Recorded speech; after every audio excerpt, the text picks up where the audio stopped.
Благодарам. Во последно време, односно во последните 6 месеци, гледаме отварање на културни клубови на територија на Република Македонија со имиња на контраверзни ликови, па дури и фашисти од историското минато.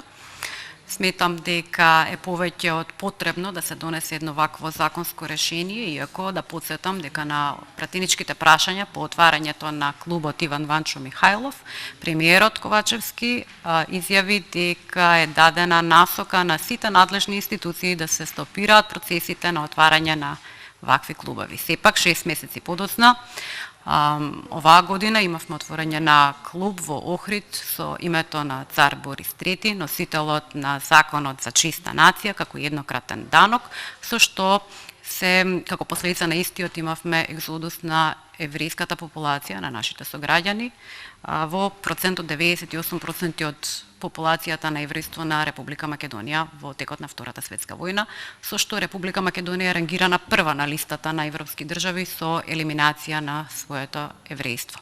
Сметам дека едно вакво законско решение е повеќе од потребно во овие моменти и со вакво законско решение ќе се стави стоп на процесите во иднина, кои што може да доведат до ревидирање или пак извртување, негирање на фактот наречен Холокауст. Жален факт, меѓутоа Холокаустот е вистина која што се случила во текот на Втората светска војна и со ваквите законски решенија ќе го елиминираме процесот на негово негирање. Ви благодарам.